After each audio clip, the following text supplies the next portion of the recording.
Pack your bags and get out of my dining room before I throw you out myself." That's what my son-in-law said to me on Thanksgiving evening, standing in the kitchen I'd remodeled with my own two hands 40 years ago. He said it loud enough for my granddaughter to hear from the hallway. He said it while holding a carving knife I'd bought at an estate sale in Vermont back in 1987. He must have thought, somewhere in that swollen head of his, that he owned the place. I didn't yell. I didn't even set down the cranberry dish I was carrying. I walked past him, set the dish on the buffet, took my coat from the hall closet, and did something on my way out that left every single one of his cousins screaming into the phone by sunrise. My name is Howard. I'm 68 years old, a retired structural inspector for the city of Cleveland, Ohio. For the last 3 years, I've been letting my only daughter and her husband live in my house rent-free because she said they were saving for a down payment on a place of their own. Before I tell you what I did, do me one favor. Tell me down in the comments what town or what country you're listening from tonight.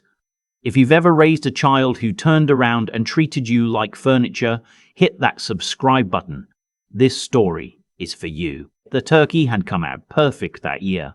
I'd brined it for 2 days in a 5-gallon bucket in the garage, the way my late wife Margaret used to do it before the cancer took her in 2018. I'd set the table the night before with her good china, the white set with the little blue forget-me-nots around the rim. She'd bought that china at a department store in Akron the year we got married. I still remember her hands unwrapping each plate from newspaper, holding them up to the kitchen light. So when I walked into my own dining room carrying the cranberry relish, and I saw my son-in-law Brett sitting at the head of the table in my chair, slicing into my turkey with my carving knife, while his mother and his stepfather and his 2 younger sisters laughed at some story he was telling about me, something inside my chest went very, very still. I should have seen it coming. Brett had been getting bigger in that house for months. He stopped asking before he used my truck. He started leaving his beer cans in the den. Last August he repainted the back bedroom without asking me, said the yellow gave him migraines. My daughter Whitney, she just smiled and said, "Dad, he's trying to make it feel like home." Like home. In my home. I walked to the table holding the cranberry. Brett looked up at me. Knife paused over the breast meat, and the look on his face was exactly the look a man gives a stray dog that's wandered into his cookout. His mother, a woman named Brenda who'd never once said thank you for a meal at my table, glanced at me over her wine glass and didn't move. There were no empty seats. Brett had invited 8 people from his side of the family without telling me. I'd cooked for 12, thinking it would be us plus my daughter's 3 in-laws. He'd packed every chair in my house around that table and not left one for me. I stood there with the dish in my hand for what felt like a full minute. Nobody got up. Nobody said, "Howard, here, take my seat." My daughter Whitney was sitting 2 chairs down from Brett, and she had this expression on her face like she was watching a movie she didn't want to be in but couldn't leave. Our granddaughter Sophie, she's 9, was sitting in the corner with her plate on her lap. Not even at the table, on her lap. Then Brett said it. "Howard, we're trying to have a family dinner here. There's no room for you. Why don't you fix yourself a plate and eat in the den? Or better yet, why don't you pack your bags and get out of my dining room before I throw you out myself?" He laughed when he said it. His brother laughed too. His mother covered her mouth like she was scandalized, but you could see her smiling behind her fingers. And my daughter, my own flesh and blood, the little girl I taught how to ride a 2-wheeler down Wendover Avenue, she didn't say one word. She picked up her wine and took a sip and stared at her plate. I set the cranberry down on the buffet. I took off my apron and folded it on the chair by the doorway. I walked into the hallway, took my barn coat off the hook, put on my boots, and on the way out, I stopped in the basement. I'm a structural inspector. 41 years on the job. I know every joint and every junction in my own house because I built half of it myself. Down in the basement, right next to the workbench, There's the main shut-off valve for the entire water main coming in from the street. There's also the propane shut-off because we converted to propane for the kitchen range back in 2003. And there's the breaker box for the whole house sitting on the south wall under a calendar from a hardware store in Mentor that went out of business years ago. I shut off the water main, I shut off the propane, and I flipped the main breaker on the panel. 3 motions took me less than 30 seconds. Then I walked up the bulkhead stairs and out into the backyard, around the side of the house, got in my truck and pulled out of the driveway. Behind me, I could already hear shouting. Somebody had been running the dishwasher.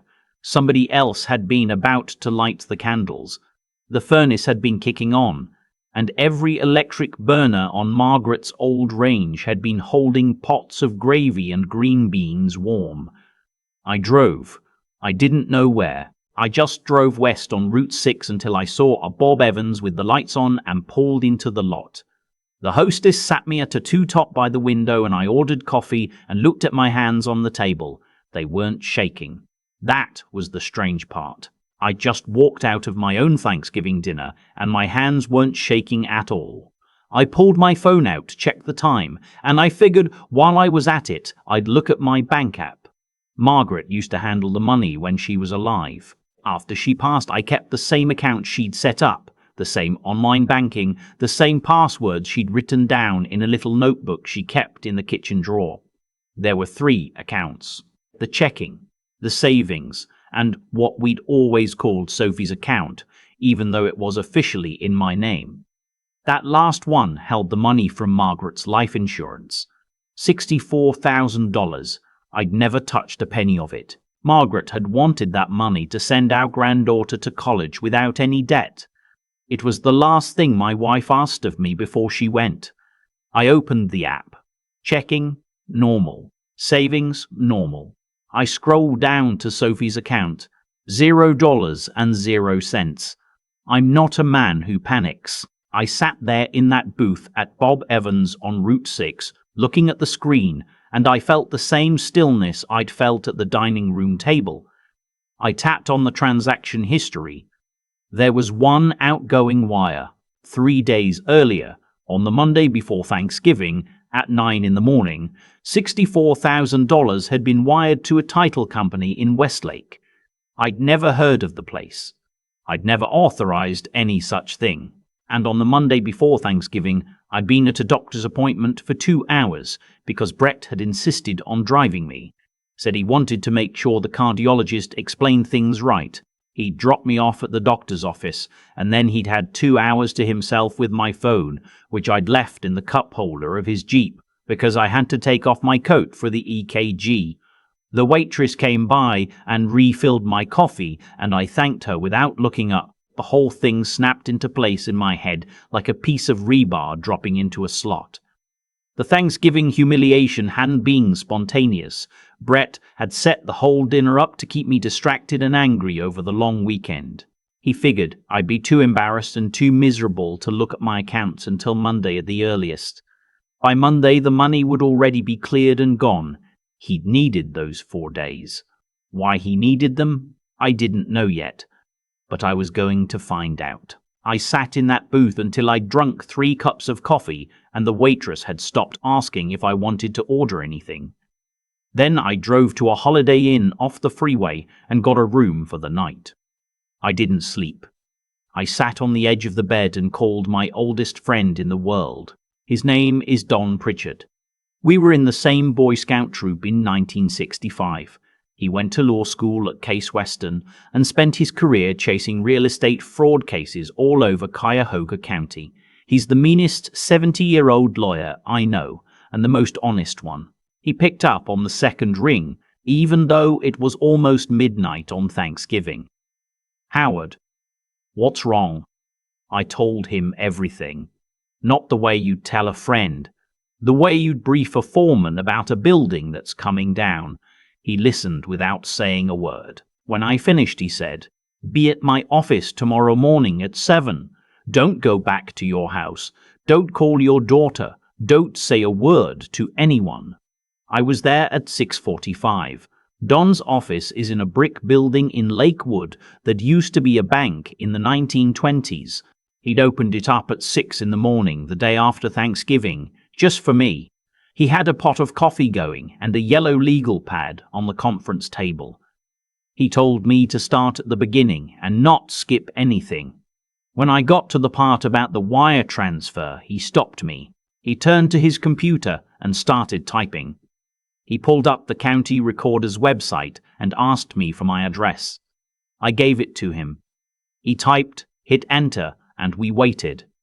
What came back on the screen made me feel like the floor had tilted. There was a document filed against my property on October the 11th.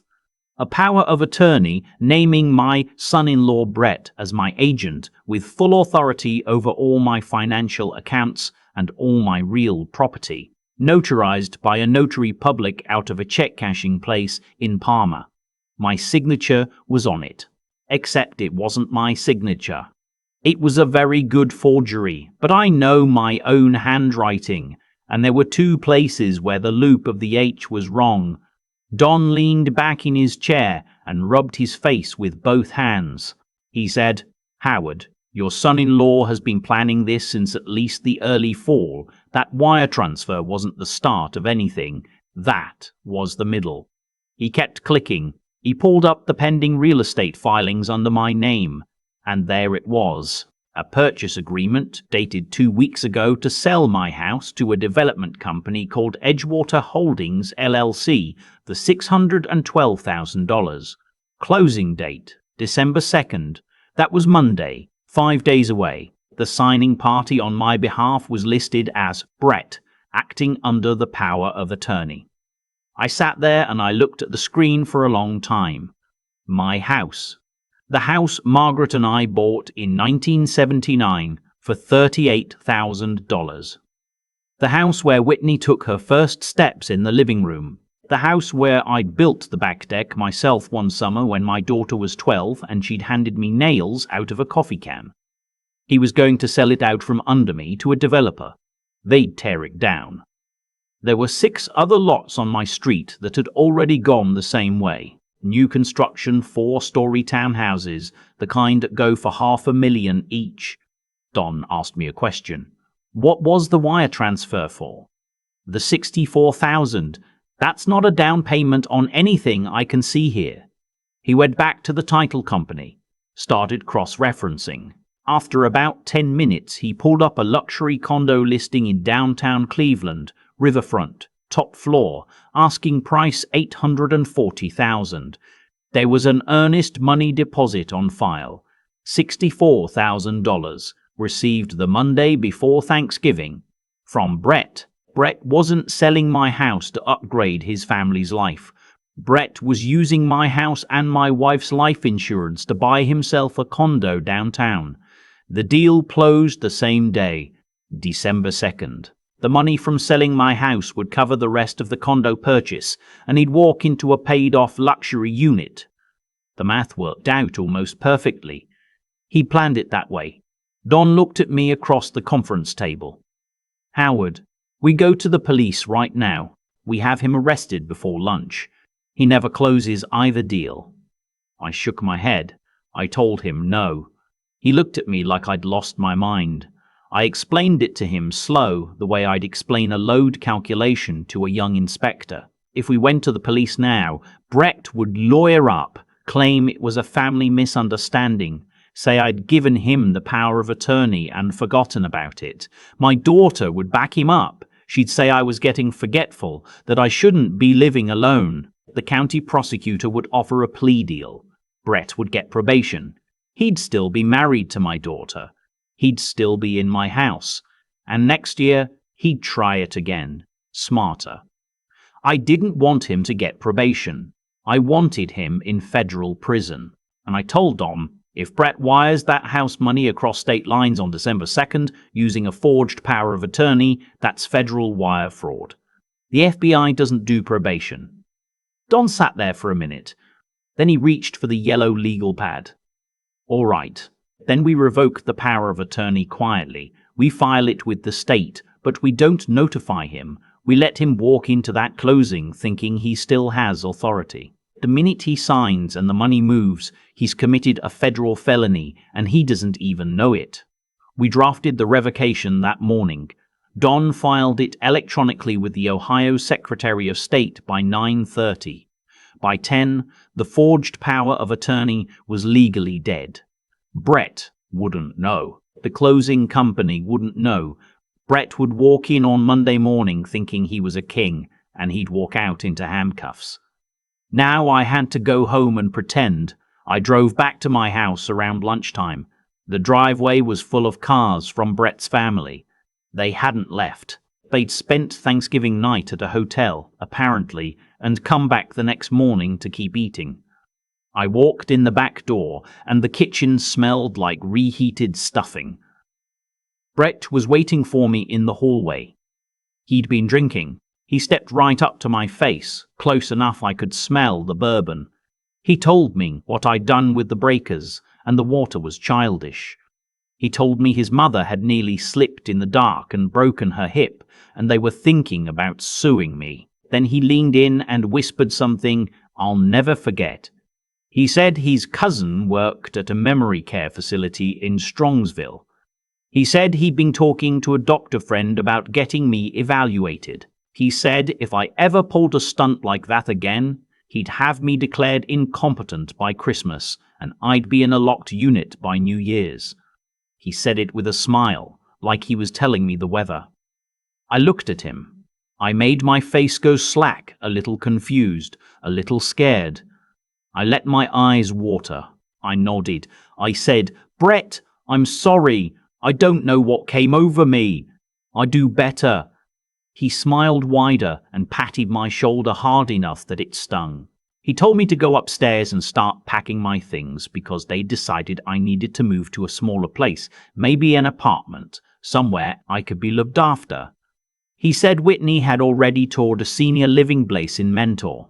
He told me there was a van coming on December 3rd to move my belongings.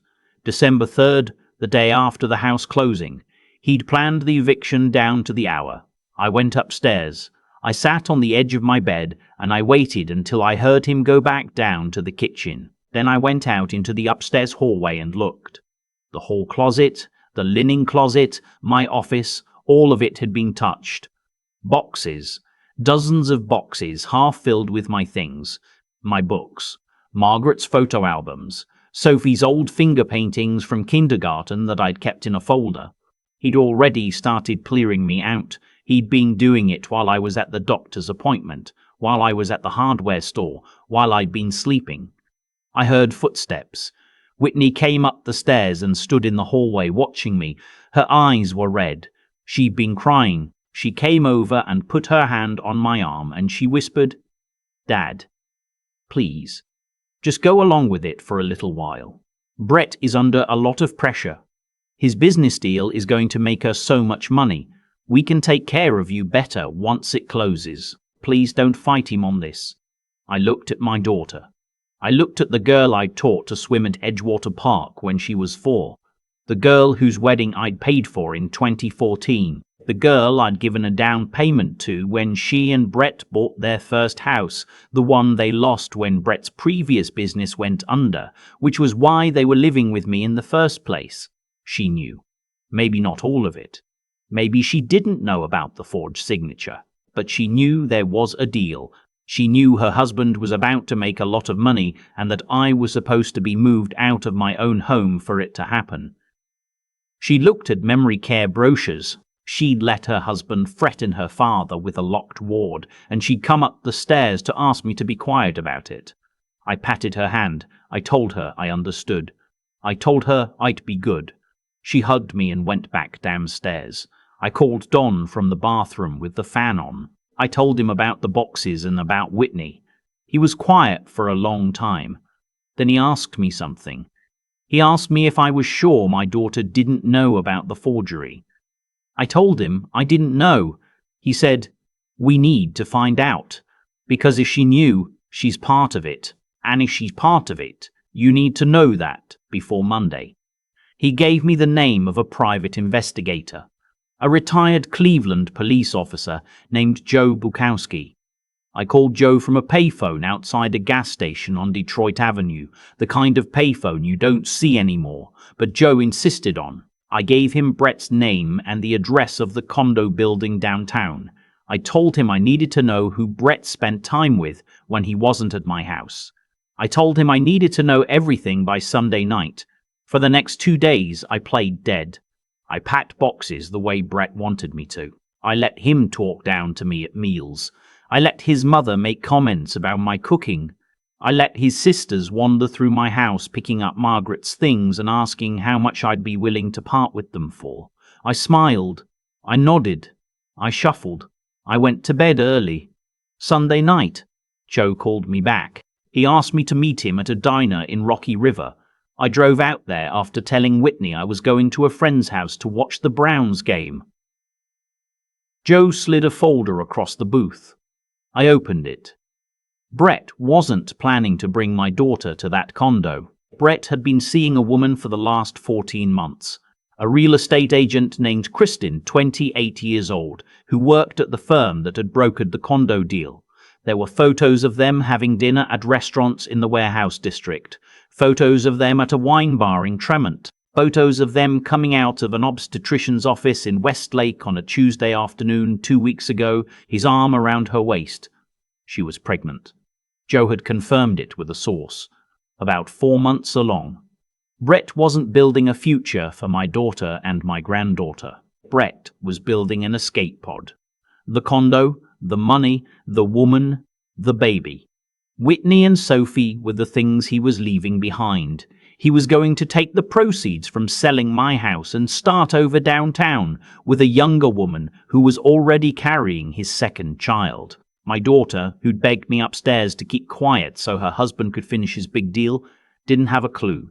She was going to wake up on December 3rd in a half-empty house with a moving van outside, and her father gone, and her husband gone, and her daughter asking where everybody went. I sat in that diner and I drank a cup of coffee and I thought about Margaret. I thought about how she would have wanted me to handle this. Margaret was a gentle woman, but she had a spine of iron when it came to our daughter.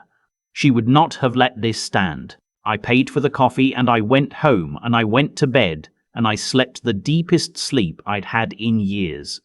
Monday morning, December 2nd. Closing day. Brett got up at 6. He showered. He put on the suit I knew he'd bought on my credit card 3 weeks ago, the navy blue one with the grey pinstripe. He came down to breakfast humming. He kissed Whitney on the forehead. He told Sophie to be good at school.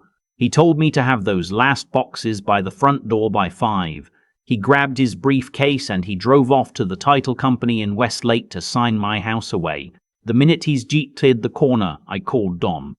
Dom was already at the federal building downtown with 2 agents from the FBI's Financial Crimes Unit. They had the revocation. They had the forged signature analysis. They had the wire transfer records. They had the photographs of Brett with Kristin coming out of the obstetrician's office, because that established motive and intent.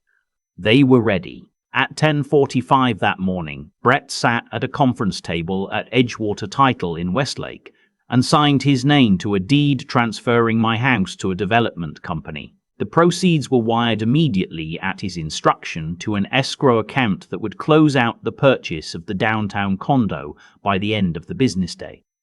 The wire crossed state lines. It went through a routing system that touched a server in Pittsburgh. That was the federal jurisdiction trigger Don had been waiting for. At 11:05, 2 FBI agents walked into the title company and arrested Brett at the conference table in his pinstripe suit. I was at home when it happened. I was sitting in my reading chair in the living room with a cup of coffee. Whitney was in the kitchen making lunch for Sophie, who had a half day at school. The front doorbell rang. I didn't get up. Whitney did. It was Don. Behind him, a Cleveland police officer in uniform. Whitney looked confused. Don looked at her with no warmth at all. He said, "Whitney, I need you to sit down. Your husband has been arrested by the FBI. We need to talk to your father about some legal matters, and we need you to be present."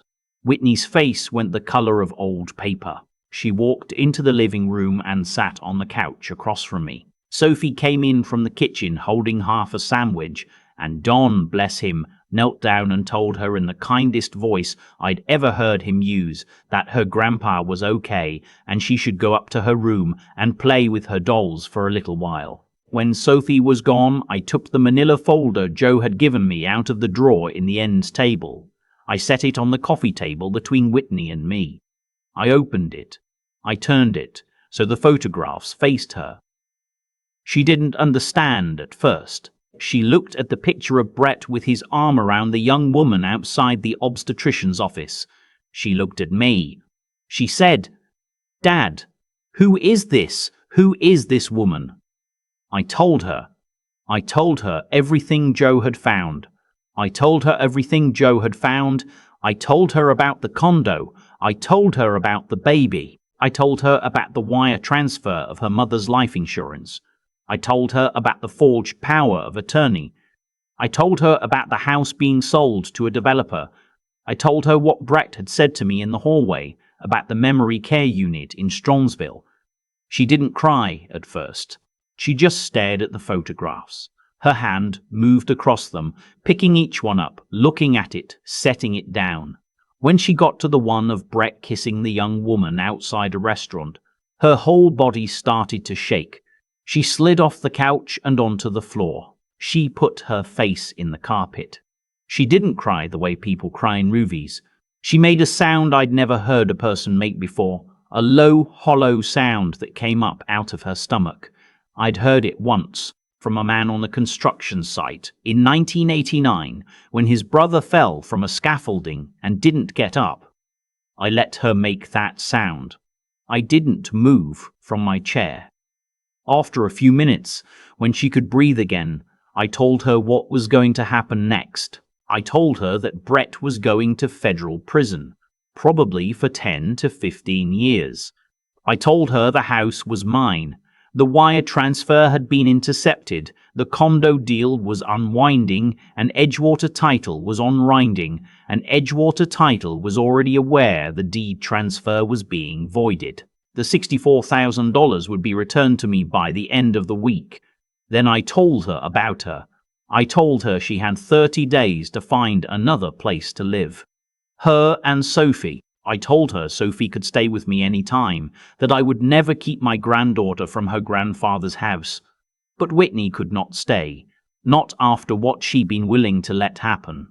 She knew there was a deal. She'd let her husband threaten to have me committed. She'd asked me to be quiet so he could finish stealing from me. The blood between us didn't undo that. She looked up at me from the carpet.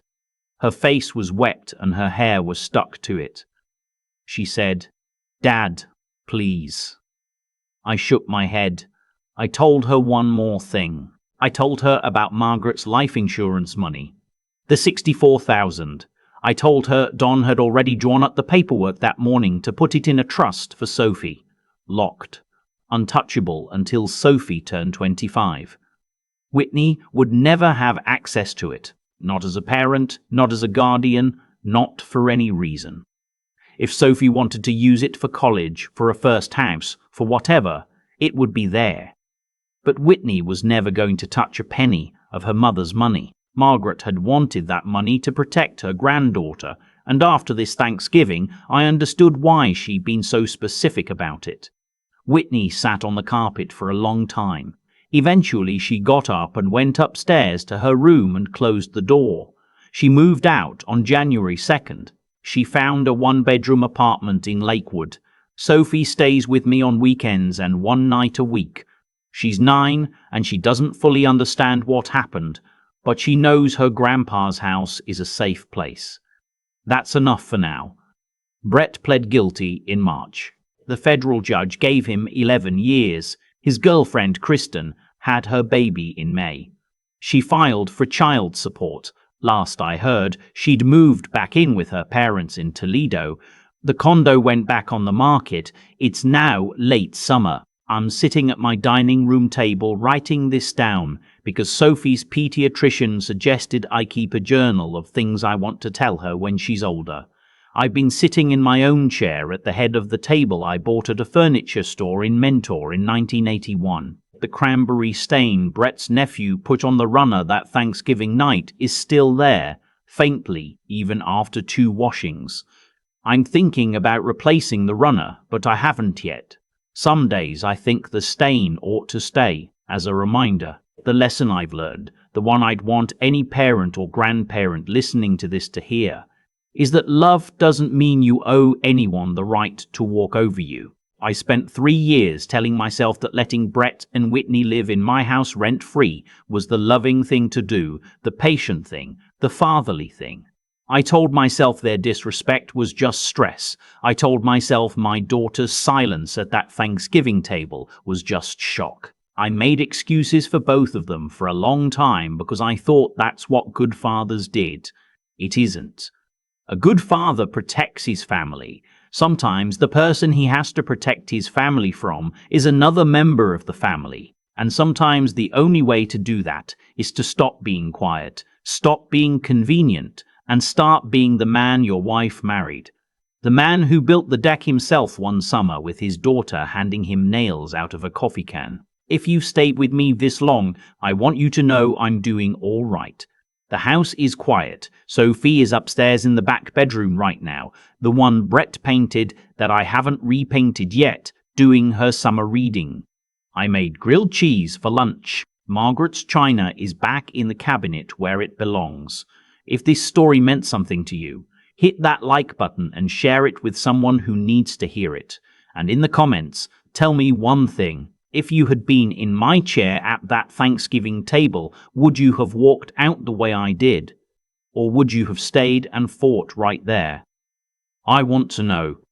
I've been sitting at my dining room table for a long time tonight, looking at the cranberry stain on the runner that never quite came out, and I keep coming back to one thought.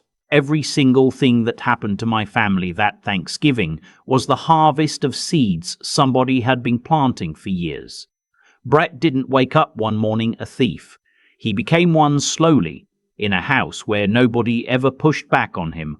I let him park in my driveway without asking. I let him repaint my back bedroom. I let him drive me to my own doctor's appointment and hand him my phone. Each small thing I let slide was a small invitation. He read every one of them, and he kept going. I think about my daughter Whitney too. She didn't speak up at that table because she'd watched me not speak up for 3 years. Children learn what's allowed by watching what their parents tolerate. I taught her, without meaning to, that her father could be walked on if the reason sounded loving enough. And then I was surprised when she stood by while a man walked on me.